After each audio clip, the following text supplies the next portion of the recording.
Hi everyone, I'm Brian with the Scientist in Every Florida School program, and in this edition of Science Segments, I'm excited to connect you with a scientist to help you learn about the nature of science.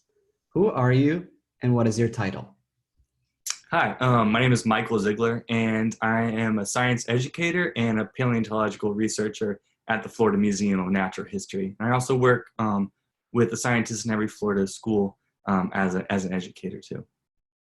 What do you research and why is that important?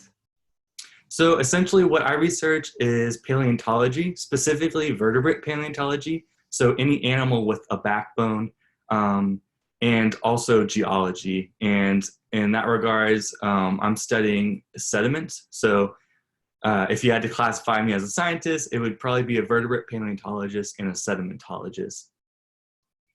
Can you briefly describe examples of how similar investigations conducted in many parts of the world result in the same outcome? Yeah, that's a good question. So one of the interesting things about geology and paleontology is a lot of the rocks and a lot of the animals that we find specific to certain areas can also be found all around the world.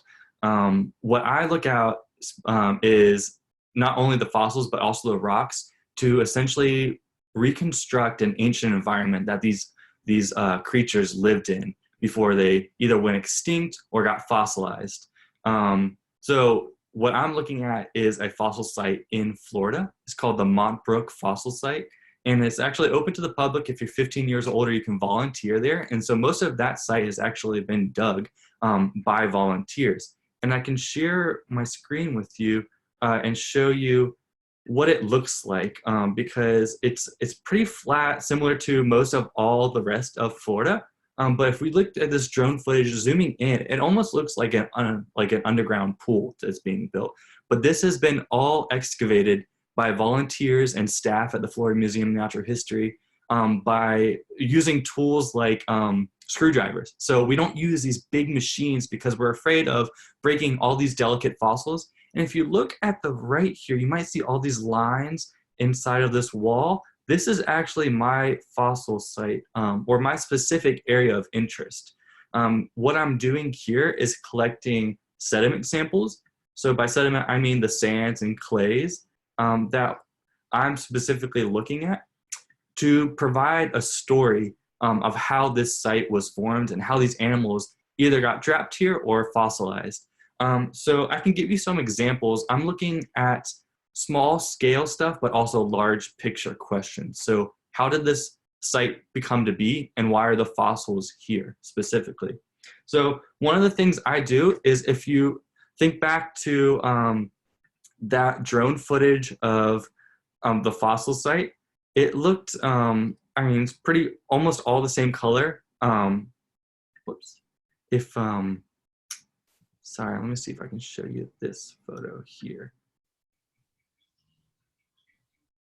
Right here. So this is actually a picture of the Montbrook fossil site, and that's me measuring the different sections of sediment. So what I mean by sections is basically where the clays or the sands look different from one another. And that could give us some indication that there's been a change in the environment. Maybe there's more water being introduced in the environment or more energy putting into the environment via wind. So what I did was sample a bunch of these little bags of sediment, collect them, and I would bring them back to the laboratory.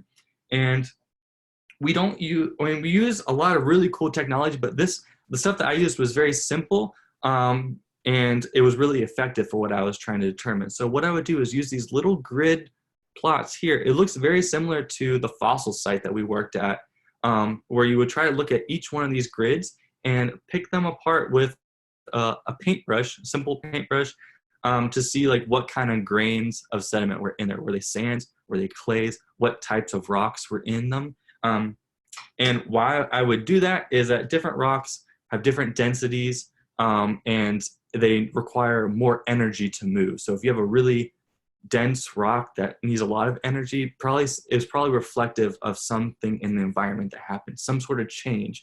Or maybe possibly a storm or something like that. But our goal as scientists is not to try to guess what happens. We try to use our evidence to provide more of like a story of what's happening. So I would take that back to the lab and actually use this microscope, take my samples underneath here and try to see what I could find. And there were, interesting enough, there were a lot of small fossils in there as well, whether they were shards of fish bone, or sometimes they were little pieces of really big animals.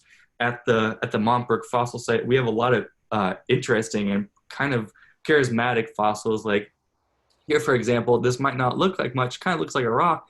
This is actually the outside of an elephant tooth that was found, a prehistoric elephant. It's called a gomphothere. So it's like the relative of the of an elephant that you would picture today. And we have a lot of other animals that you probably would recognize on the modern Florida landscape as well. Like if we look here, we have this nice sharp tooth, good for puncturing. And then we have what looks almost like, it looks like armor if you can picture a bunch of these on the back of an animal. And these are actually both from an alligator. This is a fossilized bits of alligator, almost identical what you would see modern day today, but we find these in the fossil record at Montbrook. We also had other interesting things like stingrays. This is the plate that they would use to crush the prey that they were eating. A lot of invertebrates or bivalves, so shelled animals, if you think maybe like a mussel or a clam. And then we also had really interesting, these are my favorite, these here, you might be able to see them, they almost look like a spade. So these are alligator gar scales, and it's just a large fish that these would be imbricated on one another. If you think about like a roof, the tiles on it, these would be layered upon one another. And these are some of my favorite things to find because I think they're really cool looking. And then probably everyone's favorite, we can also find megalodon teeth at this site. So megalodon being the largest shark to ever exist, about the size of a school bus. So next time you're riding home from school, once we're not going virtually, picture how big this animal could be. And I think I highlighted a lot of the animals that can be found in aquatic environments, so in the water, but we also have a lot of land animals found as well. We had llamas, and we also had otters and birds, and so a lot of animals that were not just found in water but also terrestrial or on the land. So all that to say, what I do is to try to find what the story of a fossil site is, and that's similar across the world. One example I can give you is I did a similar type of research in Kenya. So weirdly enough, modern day the fossilized Florida animals are a lot like modern day Serengeti African animals, where we did have lions, we had pronghorn, so really fast looking like deer type animals. But I'll share a photo from the Kenya fossil site, and you should see that it's a little bit similar. It looks a little bit from the outside, you have this large mound, and then below, something that this site had that Montbrook doesn't have is right here in this white layer. This is actually volcanic tuff. So that's ash that has been settled below our fossil site that we were trying to figure out here. And what's really great about that is we can use that tuff or that volcanic ash that's been preserved to determine a date for this fossil site, so we can see how old it was. But this is what it looked like up close. Similar to Montbrook, we have these grids that we were looking for fossils, but not only fossils, we were also looking for stone tools because this site was much younger. But we did the same sort of process where we marked where we saw a fossil. We had to record each square, and then all the sediment or the sands and clays that were removed had to be analyzed further. So we took them back and looked under the microscope to see if we could find any fossils.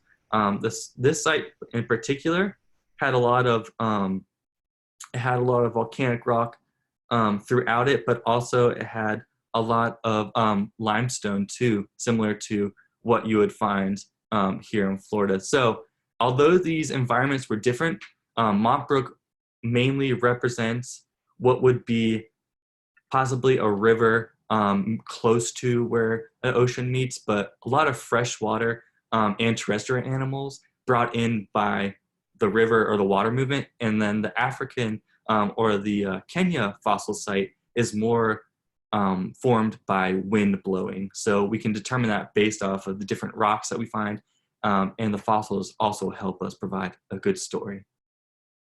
Thank you, Mike, and thank you all so much for watching. We will see you next time. Bye.